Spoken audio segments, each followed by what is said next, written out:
नमस्कार दोस्तों, मेरा नाम सुमन छेत्री और आज हम डिस्कस करने वाले हैं ऑपरेशन रेड डॉन जो कंडक्ट किया था अमेरिकन मिलिट्री ने टू कैप्चर सद्दाम हुसैन। काफ़ी इंटरेस्टिंग ये ऑपरेशन है, पूरा जानेंगे इस ऑपरेशन के बारे में, सो बनी रही मेरे साथ। ऑपरेशन रेड डॉन एक अमेरिकन मिलिट्री ऑपरेशन था, कंडक्ट किया गया था 13 दिसंबर 2003 को इन द टाउन ऑफ अद्वर। क्यों किया गया था? इस ऑपरेशन का मेन एम था जो इराकी डिक्टेटर था सद्दाम हुसैन, उसको पकड़ने के लिए ऑपरेशन चलाया गया था।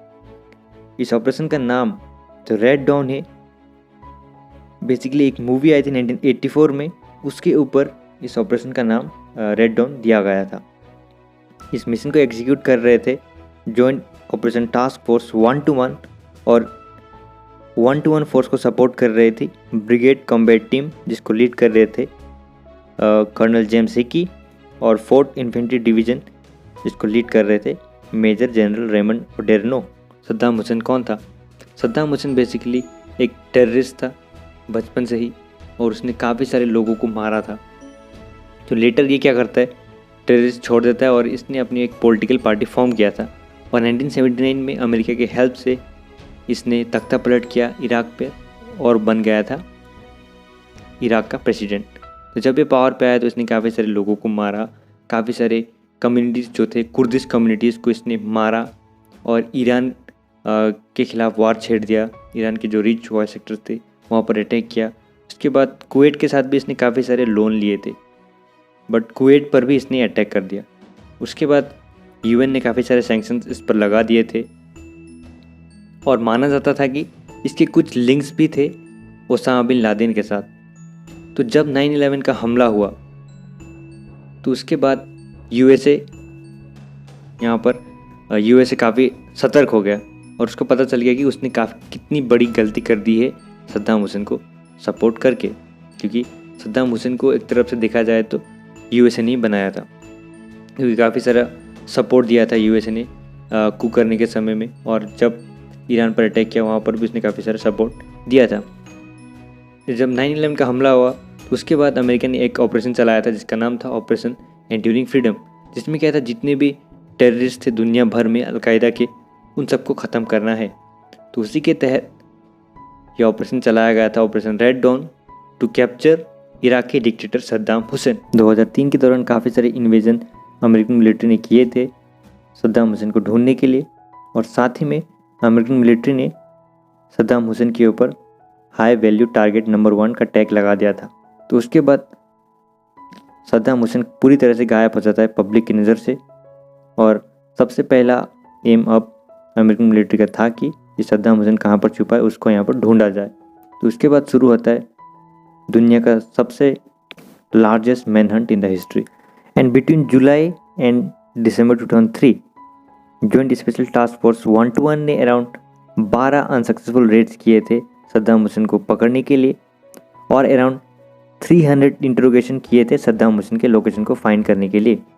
और फाइनली यहाँ पर 1 दिसंबर 2003 को जो फॉर्मर ड्राइवर था सद्दाम हुसैन का, उसने एक आदमी का नाम बताया जिसका नाम था मोहम्मद इब्राहिम ओमर अल मुस्लिद, जो सद्दाम हुसैन का राइट हैंड माना जा रहा था। तो सबसे पहला एम अब अमेरिकन मिलिट्री का ये था कि इस राइट हैंड मैन जिसका नाम है अल मुस्लिद, उसको पकड़ा जाए, तो तभी कुछ पता लग सकता है कि सद्दाम हुसैन कहाँ पर छुपा हो सकता है। तो उसके बाद अमेरिकन मिलिट्री ने इस अल मुस्लिद के फैमिली के साथ इंट्रोगेशन किए, अराउंड 40 मेंबर्स के साथ 2 हफ्तों के लिए इंट्रोगेशन किया, और फाइनली 12 दिसंबर 2003 को एक रेड किया गया बगदाद के एक घर पर जहां पर ये अल मुस्लिद पाया जा सकता था, और फाइनली इस अल मुस्लिद को वहां पर पकड़ लिया गया था। और 13 दिसंबर को अल मुस्लिद ने बताया कि सद्दाम हुसैन एक लोकेशन है, वहाँ पर मोस्ट प्रोबेबली वो वहाँ पर पाया जा सकता है। इस अल मुस्लिद ने बताया था अमेरिकन मिलिट्री को। तो काफ़ी सारे इंफॉर्मेशन अमेरिकन मिलिट्री को मिला, आईएसए ने दिया, और फाइनल एक लोकेशन पिन पॉइंट किया गया कि मोस्ट प्रोबेबल जगह यहीं पर है, सद्दाम हुसैन पाया जा सकता है। तो उस लोकेशन को पिन पॉइंट किया गया, और फिर यहाँ पर ऑपरेशन शुरू हो जाता है सद्दाम हुसैन को पकड़ने के लिए। फिर यहाँ पर ऑपरेशन रेड डॉन शुरू किया गया जब इंटेलिजेंस कलेक्ट कर लिया गया कि 2 लोकेशन पर सद्दाम हुसैन छुपा हो सकता है। और इन लोकेशन को कोड नेम दिया गया था वुल्वरिन 1 और वुल्वरिन 2, और ये लोकेशन थे near to the town of Adwar. Adwar town के पास पर ये दो लोकेशन थे जहाँ पर सद्दाम हुसैन पाया जा सकता था। और इस ऑपरेशन को कंडक्ट किया था task force 121 and first brigade combat team ने इसको कंडक्ट किया था।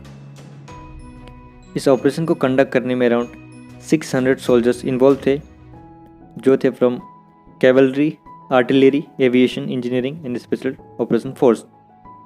तो जब इन फोर्सेस ने दो ऑब्जेक्टिव को क्लियर किया तो इनिशियली उनको यहाँ पर सद्दाम हुसैन नहीं मिला।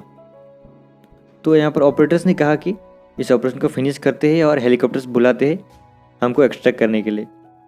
तो एक एसोल्टर ने क्या किया, बेसिकली फ्लोर के पीस को किक किया। तो जब इसने फ्लोर के पीस को किक किया तो उसको नज़र आता है एक स्पाइडर होल, बंकर टाइप का होल उसको नज़र आता है। तो वहाँ पर छुपा पाया जाता है सद्दाम हुसैन। तो सद्दाम हुसैन ने कुछ यहाँ पर रेजिस्टेंस नहीं दिखाया मिलिट्री के अगेंस्ट, और उसने तुरंत ही सरेंडर कर दिया था अमेरिकन मिलिट्री को, और उसके हाथ में था एक ग्लॉक 18C पिस्तौल। प्रॉपर आइडेंटिफिकेशन के बाद सद्दाम हुसैन को तिक्रित से, जहाँ पर ये छुपा हुआ था, उस शहर से उसको यहाँ पर बगदाद लाया गया था ब्लैक हॉक हेलीकॉप्टर में। बगदाद आप सभी को पता होगा इराक का कैपिटल है। और उस स्पाइडर होल में एक ग्लॉक पिस्तौल, एक AK-47 और अराउंड 7,50,000 US नोट्स रिकवर किए गए थे उस स्पाइडर होल से। और दो इंडिविजुअल को भी यहाँ पर डिटेन किया गया था उस स्पाइडर होल से। और इस ऑपरेशन में एक भी कैजुअलिटीज़ नहीं हुआ था, जो कि काफ़ी अच्छी बात है। जो इराक का एरा था सद्दाम हुसैन के प्रेसिडेंटशिप के अंडर में, ये काफ़ी बदनाम एरा था। उसने काफ़ी सारे सीवियर ह्यूमन राइट वायलेशंस किए, काफ़ी लोगों को मारा, टॉर्चर किया, टेररिज्म को बढ़ाया, मास मर्डर किया, जेनोसाइड किया, केमिकल वॉरफेयर, असैसिनेशन, इसने सभी क्राइम थे। और finally operation Red Dawn successfully complete हो जाता है और सद्दाम हुसैन को फाइनली पकड़ लिया जाता है। और माना जाता है कि एस्टिमेटेड इसने अराउंड 2,50,000 लोगों को मारा था। उससे कम लोगों को तो इसने नहीं मारा होगा, उससे ज़्यादा ही लोगों को इसने मारा होगा। और फाइनली यहाँ पर 5 नवंबर 2006 को सद्दाम हुसैन को फांसी की सज़ा सुनाई जाती है और 30 दिसंबर 2006 को इसे फांसी मिल जाती है। और फाइनली सद्दाम हुसैन यहाँ पर मारा जाता है। इसी के साथ इस वीडियो को समाप्त करने जा रहा हूँ। आशा करता हूँ आपको समझ आया, पसंद आया। Thank you for listening.